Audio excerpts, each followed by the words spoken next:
My dear viewers, welcome to my class. I have already started teaching you the grammatical concept called voice. Now, I am going to tell you the way in which we can identify whether a sentence is in active voice or passive voice. అంటే ఒక sentence active వాయిస్లో ఉందా passive వాయిస్లో ఉందా అని తెలియడం కోసం what is the key area that helps us. మనం ఏదైనా చదివేటప్పుడు అర్థం చేసుకోవాలంటే ఆ యొక్క సెంటెన్స్ యొక్క ఫార్మేషన్ కరెక్ట్గా తెలియాలి మనకి. పర్టికులర్లీ ఇన్ దిస్ కేస్ వాయిస్లో whether the subject is active or passive అనేది ఆ వెర్బ్ యొక్క ఫార్మ్ని బట్టి డిసైడ్ అవుతుంది. ఇదివరకు ఆల్రెడీ చెప్పాను. అంటే voice is the form of the verb which helps us to know whether the subject is the doer of the action or receiver of the result of the action చెప్పుకున్నాం. అంటే doer of the action అంటే అక్కడ subject active అని అర్థం, receiver of the action అంటే అక్కడ subject passive అని అర్థం. అంటే సబ్జెక్ట్ యాక్టివ్ సెన్స్లో ఉందా లేదా ప్యాసివ్లో ఉందా అని తెలియడం కోసం మనకి ఏది హెల్ప్ఫుల్గా ఉంటుంది? వెర్బ్. అంటే verb is the key area which helps us in knowing whether the subject is in active or passive. Let us study here. Actually active voice passive వాయిస్లో యాక్చువల్లీ దేర్ ఆర్ 12 టెన్సెస్ ఉన్నాయి మనకి. ఈ 12లో మనం కేవలం 8 tenses గురించే మనం passive వాయిస్లో మార్చడానికి వీలుంటుంది. కాబట్టి ఆ 8 టెన్సెస్ ఇక్కడ రాసాము. ఓకే, మనం ఇక్కడ చూసినట్లయితే ఒక సింపుల్ ప్రజెంట్ టెన్స్ని మనం యాక్టివ్లో ఉందా ప్యాసివ్లో ఉందా అని ఎలా ఐడెంటిఫై చేస్తాం? ఈ టెన్స్ సింపుల్ ప్రజెంట్ టెన్స్లోనే ఉందా ఎలా ఐడెంటిఫై చేస్తాం? ఇప్పుడు మనకి ఈజ్ హెల్ప్డ్ అన్నాం. ఈజ్ తర్వాత హెల్ప్డ్ ఉంది, అది ఏ టెన్స్లో ఉంది? అది యాక్టివ్లో ఉందా ప్యాసివ్లో ఉందా అన్నప్పుడే మనకి ఏమవుతుందండి అక్కడ మ్యాట్ అనేది అర్థమవుతుంది. Otherwise it is difficult for us. కాబట్టి before going to enter the transformation అంటే ట్రాన్స్ఫర్మేషన్ యాక్టివిటీస్కి వెళ్ళే ముందు అసలు how can we identify whether a sentence is in active voice or a passive voice? Okay, shall we enter. Simple present తీసుకున్నప్పుడు ఒక word తీసుకున్నాం. ఏంటి? ఫర్ ఎగ్జాంపుల్ ప్లే కానీ ప్లేస్ కానీ తీసుకున్నాం. అంటే these are the 2 ways in which a verb is form. అంటే మనం యాక్చువల్గా డూయింగ్ వెర్బ్స్ అందులోకి ట్రాన్సిటివ్ వెర్బ్స్కి మాత్రమే పాసివ్ వాయిస్ ఉంటుంది. కాబట్టి for example play, I play cricket, ఈ ప్లేస్ క్రికెట్. అర్థమైందా? ఇట్లా మనం సెంటెన్స్ దీన్ని బట్టి మనకి ఈ యొక్క సబ్జెక్ట్ యాక్టివ్లో ఉందా ప్యాసివ్లో ఉందా తెలుస్తుంది. కానీ ఇక్కడికి వచ్చేటప్పటికి క్రికెట్ ఈజ్ ప్లేయిడ్ అంటే బీ ఫామ్ తర్వాత V3 form of the verb వచ్చింది కాబట్టి then it is set to be in passive. Okay, I will give you one more example which will be helpful to you a lot. చూసాను help తీసుకున్నా, ఇంకోటి ఏంటండి helps తీసుకున్నాం. Okay, ఇక్కడ help, I help, he helps. అంటే help కానీ helps కానీ ఉన్నప్పుడు no doubt that verb is the subject is the doer of the action. No doubt the verb is said to be active. The sentence is said to be in active voice. అది కాకుండా is helped ఉంది. అంటే is helped, ఇక్కడ he helps అన్నా అంటే ఈ తర్వాత helps వచ్చింది కాబట్టి డూయర్ ఆఫ్ ది యాక్షన్ కాబట్టి this is set to be in active voice. అట్లా కాదండి, ఈజ్ హెల్ప్డ్, హెల్ప్డ్ కాబట్టి ఏమన్నాం ప్యాసివ్ వాయిస్ని అర్థం చేసుకోండి. అంటే ఒక సెంటెన్స్ని మనం యాక్టివ్లో ఉందా ప్యాసివ్లో ఉందా తెలియాలన్నట్లయితే మనకి ముందు ఈజీగా అర్థమైంది ఏంటంటే ఒకటి చెప్పుకోవచ్చు. అంటే బీ ఫామ్ తర్వాత V3 ఫామ్ వచ్చిందంటే no doubt the sentence is set to be in passive voice. Passive voice కాదంటే యాక్టివ్ వాయిస్లో ఉన్నట్టే కదా. అయితే ఇక్కడ చూద్దాం. ఇక్కడ చూసినట్లయితే ఇప్పుడు సపోజ్ ఇక్కడ హెల్ప్ తీసుకున్నాం. I am help, is helped, they are helped. అంటే ఇక్కడ బీ ఫామ్ తర్వాత V3 వచ్చింది కాబట్టి ఆ ఫామ్ మనకి ఏం చెప్తుందంటే ఆ సబ్జెక్ట్ మనకి ప్యాసివ్లో ఉంది, అంటే ప్యాసివ్ వాయిస్లో ఉందని తెలుస్తుంది. మరి ఇక్కడ am is are plus V3 ఉంది కదండి, దీన్ని యాక్టివ్ని ఎలా అర్థం చేసుకోగలం? అంటే ఎప్పుడైనా సరే యాము ఈజ్ ఆర్ తర్వాత V3 ఉన్నట్లయితే అక్కడ మనం వెర్బ్కి వెళ్ళినప్పుడు V1 కానీ V1 plus S are yes కానీ వెళ్ళాలి. అంటే హెల్ప్ ఆర్ హెల్ప్స్. ఇప్పుడు for example they help, we help, she helps, like that. ఇది ప్యాసివ్ వాయిస్లోకి వచ్చినప్పుడు ఏమవుతుంది? ఇప్పుడు ఐ ఆమ్ హెల్ప్డ్, నేను సహాయం చేయబడ్డాను. ఈజ్ హెల్ప్డ్, అతను సహాయం చేయబడ్డాడు. వీఆర్ హెల్ప్డ్, సహాయం చేయబడుతుంది అని ఇక్కడ ప్యాసివ్ వచ్చేస్తుంది. అంటే వెర్బల్ చూడగానే we can find out two things. ఏంటది? అది ఏ టెన్స్లో ఉంది, అట్ ది సేమ్ టైం అది యాక్టివ్ వాయిస్లో ఉందా ప్యాసివ్ వాయిస్లో ఉందా చెప్పడానికి this table helps a lot. For example ఇక్కడ ఇన్వెంట్ తీసుకున్నా, INVENTED, ఇన్వెంటెడ్ తీసుకున్నా. Invent, invented, invented. నేనేమన్నానంటే మార్కోని ఇన్వెంటెడ్ రేడియో. ఇక్కడ V2 అనేది ఇన్వెంటెడ్. కానీ కొన్ని వెబ్స్ ఎలా ఉంటాయంటే V2 and V3 are look alike, రెండు ఒక రకంగానే ఉంటాయి ఈక్వల్స్. ఇప్పుడు play, played, played. Help, helped, helped. Invent, invent, invented ఒకే రకంగా ఉంటాయి. ఇక్కడ చూసినట్లయితే మనకి ఏముంది? ఓన్లీ V2 ఉంది. అంటే వెర్బ్ ఒకటే రూపంలో ఉన్నప్పటికీ కూడా దీని ముందు ఏ బీ ఫామ్ లేదు కాబట్టి then this is set to V2. ఇక్కడ రేడియో వాజ్ ఇన్వెంటెడ్. చూడండి, radio was invented, that is passive voice. అంటే బీ ఫామ్ తర్వాత V3 ఫామ్ వచ్చింది. నో డౌట్, ఎప్పుడు కూడా వాజ్ అండ్ వర్క్ తర్వాత V3 ఫామ్ వచ్చినట్లయితే అది సింపుల్ పాస్ట్ టెన్స్లో ప్యాసివ్ వాయిస్లో ఉన్నట్లు లెక్క. ఓన్లీ V2 ఉన్నట్లయితే సింపుల్ పాస్ట్ టెన్స్ లెక్క. Try to understand what I'm telling you. తర్వాత let us consider simple future ఎట్లా ఉంటుంది అంటే మోడల్ ఆగ్జరీ ప్లస్ V1.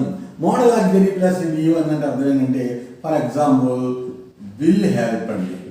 అంటే అర్థం ఏంటి? Shall, will, can, may, must, etcetera are called modal auxiliaries. If modal auxiliary is followed by V1, then the verb is said to be in simple future tense. మీకు అన్నీ కూడా already first నుంచి టెన్సెస్లో ప్రతి టెన్స్లో కూడా doing, being, person చెప్పడం జరిగింది. Now we are going to deal with doing verbs, that to transitive verbs అనమాట. కాబట్టి ఇక్కడ విల్ హెల్ప్ ఉంది. అంటే he will help, they will help, like that. ఇక్కడ మనం ప్యాసివ్లోకి వచ్చేప్పుడు ఏమవుతుందంటే విల్ బీ హెల్ప్డ్. ఇది బీ ఫామ్ ఏనండి. Be form, be form, be form, be form, be form. ఈ బీ కూడా బీ ఫామ్. అంటే if you find V3 form of the word immediately after any one of the B forms, no doubt that sentence is said to be in passive voice. అర్థమవుతుందా? ఇక్కడ మరొకసారి జాగ్రత్త ఆలోచించినట్లయితే ఇప్పుడు he will help, అతను సహాయం చేశాడు. అది కాదండి, అతను సహాయం చేయబడ్డాడు అనుకోండి, he will be helped. Will help, will be helped. Must help, must be helped. Can help, can be helped. అంటే బి తర్వాత V3 ఫామ్ వచ్చిందన్నట్లయితే ఆ సెంటెన్స్ ప్యాసివ్ వాయిస్లో ఉన్నట్టు. At the same time the sentence itself is set to be in simple future. ఇక్కడ చూడండి, ఇక్కడ am plus V3, is plus V3, are plus V3, was plus V3, were plus V3, be plus V3. అంటే B form తర్వాత V3 వచ్చాయి. Okay, next తర్వాత చూసినట్లయితే next continuous టెన్సెస్లో చూద్దాం. ఇక్కడ చూసినట్లయితే మనకి యామ్ ఈజ్ ఆర్ ఇక్కడ ఉంది, ఇక్కడ am is are. Sir how can we find out whether it is in passive voice or active voice? Am is are తర్వాత V4 means present participles of the verb.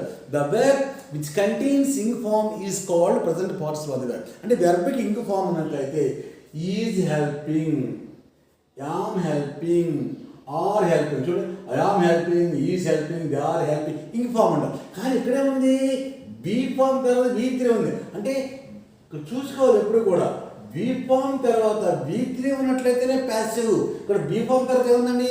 B4 ఉంది. కాబట్టి that is why this is not at all called passive voice. It is in active voice only. ఇక్కడ చూడండి, I am helping, is helping, they are helping, like that. మరి అది మన passive వాయిస్లో ఉండాలంటే ఎప్పుడు కూడా బీయింగ్ తర్వాత B3 ఫామ్ ఉన్నట్లయితే కంటిన్యూస్ టెన్స్ అండి. అంటే బీయింగ్ తర్వాత B3 ఉంటే కంటిన్యూస్. అది ఏ కంటిన్యూస్? ప్రజెంట్ కంటిన్యూసా పాస్ట్ కంటిన్యూస్ అని చెప్పుకోవాలంటే if being follows am is or, that is said to be in present continuous. If being follows either was or were, then it is said to be in past continuous. అంటే am is or plus being plus V3 ఉంటే present continuous. అదే was or were plus being plus V3 ఉంటే past continuous అన్నమాట. చూడండి ఇక్కడ I am helping, ఇక్కడ I am being helped, he is helping, he is being helped, they are helping, they are being helped. చూడు, నేను సహాయం చేస్తూ ఉన్నాను, అక్కడేముంది నేను సహాయం చేయబడుతూ ఉన్నాను అంటాం. అంటే ఇక్కడ సబ్జెక్టు యాక్టివ్ ప్యాసివ్ తెలియాలన్నట్లయితే మనం కాన్సన్ట్రేట్ చేయవలసింది ద ఫార్మ్ ఆఫ్ ది వెర్బ్ని బట్టి. ఇక్కడ am is are plus V4, ఇక్కడ ఏంటండి యామ్ ఈజ్ ఆర్ ఉంది, తర్వాత ఏముంది బీయింగ్ ప్లస్ V3. బీయింగ్ ఎప్పుడు కూడా కంటిన్యూస్ టెన్స్ వాడతారు. It may be present continuous or past continuous. There is no bias for future continuous. Okay, continuous point. ఇక్కడ చూసినట్లయితే ప్రెజెంట్ పర్ఫెక్ట్ అంటే హ్యావ్ ఆర్ హ్యావ్. చూడండి ఇక్కడ was being past continuous was plus V4 or were plus V4.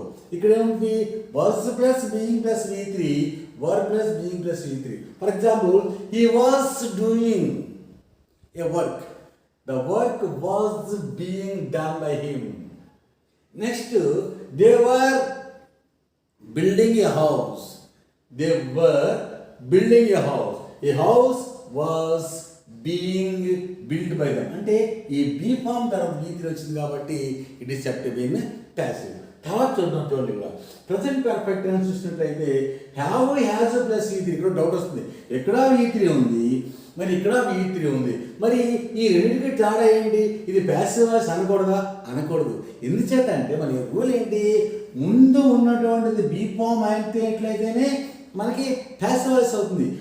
కేవలం B3 form ఉన్నంత రాని that is not at all called passive voice. ఎందుచేత అంటే హ్యావ్ డన్, హ్యాస్ డన్ కదా. అయితే ఇక్కడ ఇప్పుడు the work is done, the work is done. ఇక్కడ V3 ఉంది, ఎక్కడుంది? యామ్ ఈజ్ ఆర్ తర్వాత V3 వస్తేనే ప్యాసివ్ వాయిస్. అంతేగాని ఇక్కడ V3 ఉంది కదా అని హ్యావ్ ఆర్ హ్యావ్ వచ్చినంత రాని ప్యాసివ్ వాయిస్ కాదు. ఇది ప్యాసివ్ వాయిస్ అని చెప్పాలంటే మరి ఏముండాలి? Have or have plus being. Being ఉంది ఏంటమ్మా?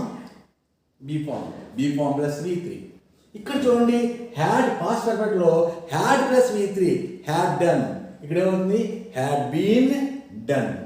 ఇక్కడ ఫ్యూచర్ పర్ఫెక్ట్స్లో విల్ హ్యావ్ డన్, ఇక్కడ విల్ హ్యావ్ బీన్ డన్. ఒక ఎగ్జాంపుల్ తీసుకుందాం, ప్రాక్టీస్ చేద్దాం. చూడండి, రైట్స్